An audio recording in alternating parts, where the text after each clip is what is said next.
हरे कृष्ण कृष्ण कृष्ण हरे हरे, हरे राम राम राम हरे हरे। जय श्री हरे कृष्णा। आप सभी का हार्दिक स्वागत है आपके अपने चैनल कृष्ण सखी स्टोरीज पर। आप सभी का दिन शुभ व मंगलमय हो। आज की इस वीडियो में आप सुनेंगे कार्तिक मास स्नान की कहानी। वीडियो में आगे बढ़ने से पहले आप सभी का हार्दिक धन्यवाद मेरी वीडियो को लाइक, शेयर और मेरे चैनल को सब्सक्राइब करने के लिए। पौराणिक कहानी के अनुसार एक समय की बात है, किसी नगर में एक बूढ़ा व्यक्ति रहा करता था और उसकी 7 बहुएं थी। एक बार जब कार्तिक का महीना आया तो उसने अपनी बहुओं से कहा कि मैं कार्तिक स्नान करना चाहता हूँ, क्या तुम सब इसे निभा दोगी? अब 7 बहुओं में से 6 बहुओं ने मना कर दिया। सबसे बड़ी बहू ने कहा मैं निभा दूंगी। अब वह बूढ़ा आदमी हर रोज सुबह उठता और नदी पर स्नान करके घर आता। गीली धोती को वह बड़ी बहू के आंगन में सुखा देता। जैसे ही गीली धोती में से पानी की बूंदें जमीन पर गिरती, वैसे ही वह हीरे और मोती में बदल जाती। धोती से हीरे गिरते देख बाकी 6 बहुओं से रहा नहीं गया और वे सभी सोचने लगी, अब हम इस बूढ़े को अपने यहाँ नहाने को बोलते हैं। उन्होंने कहा, पिताजी कल से आप हमारे यहाँ कार्तिक नहा लेना। अब बूढ़े व्यक्ति ने कहा, मुझे तो नहाना ही है, मैं तुम्हारे यहाँ नहा लूंगा। अब बूढ़ा आदमी सुबह सवेरे स्नान करके आया और धोती उसने दूसरी बहू के आंगन में सुखाने के लिए डाल दी, लेकिन यहाँ हीरे मोती की बजाय कीचड़ टपकने लगा। जब बहू ने यह देखा तो कहा, आप हमारे यहाँ पाप का स्नान कर रहे हैं, इसीलिए यहाँ से चले जाओ और बड़ी बहू के यहाँ ही स्नान करो। अब वह बूढ़ा व्यक्ति वापस अपनी बड़ी बहू के यहाँ आया और कार्तिक का स्नान करने लगा। स्नान करके जब उसने फिर से धोती सुखाई तो उसमें से फिर से हीरे मोती गिरने लगे। अब कार्तिक का महीना समाप्त होने को था। बूढ़ा व्यक्ति चिंता में पड़ गया तो उसकी बड़ी बहू ने इसका कारण पूछा। तब बूढ़े व्यक्ति ने कहा, कार्तिक स्नान समाप्त होने को है और मेरा मन है कि मैं सारे परिवार को एक साथ खाने का न्योता दूं। तब बड़ी बहू ने कहा, पिताजी इसमें चिंता की क्या बात है,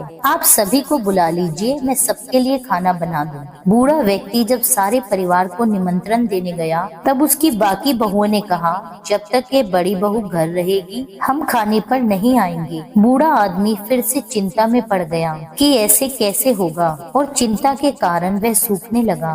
बूढ़े आदमी को चिंता में देख बड़ी बहू ने कहा, अब आपको क्या चिंता है? बूढ़े आदमी ने बाकी 6 बहुओं वाली बात बड़ी बहू को बता दी, जिसे सुनकर वह बोली, पिताजी ठीक है, मैं खाना बना के रख जाऊंगी। और ठीक उसने वैसा ही किया। खाना बनाकर वह रखकर चली गई। अपने लिए 4 रोटी लेकर खेत पर जा पहुंची। इधर 6 बहुओं ने खाना खा लिया, परंतु जाने से पहले बाकी बचे खाने में कंकड़ पत्थर डाल गई कि बड़ी बहू आएगी तो परेशान हो जाएगी। इधर खेत में बैठकर बड़ी बहू कहने लगी, राम जी की चिड़िया राम जी का खेत, लो चिड़िया भर भर पेट। मेरे ससुर ने घर में जगह दी है और मैंने खेतों में। और वे चिड़ियों को बाजरा डालकर घर वापस लौट आई। तो बूढ़ा आदमी फिर उदास बैठा था। उसने फिर से पूछा, ये उदासी क्यों पिताजी, सब ठीक ठाक निपट गया ना? वो बोला, हाँ सब ठीक ठाक निपट तो गया, लेकिन तेरी देवरानियां बाकी बचे खाने में कंकड़ पत्थर मिट्टी डाल गई। बहू ने कहा, कोई बात नहीं पिताजी, मैं अपने लिए 4 रोटी फिर से बना लूंगी। बहू ये बात कहकर जब भीतर जाती है तो भीतर जाके क्या देखती है कि जिस खाने में उसकी देवरानियां कंकड़ पत्थर डालकर गई थी वह हीरे मोती में बदल गया। घर के स्थान पर महल खड़ा हो गया और धन दौलत बढ़ गई। अन्न के भंडार घर में पड़े थे।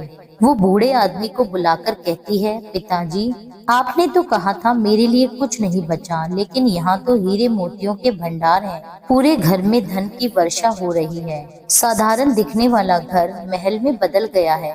बूढ़े आदमी ने यह सब चीजें देखकर कहा, बेटी तुमने सच्चे मन से कार्तिक स्नान को निभाया था, लेकिन बाकी बहुओं ने पापी मन से इसे निभाने की कोशिश की, इसीलिए कार्तिक देवता तुमसे प्रसन्न हुए और तुम्हें यह फल दिया। हे कार्तिक देवता, जैसे आपने बड़ी बहू की सुनी वैसे सभी की सुनना।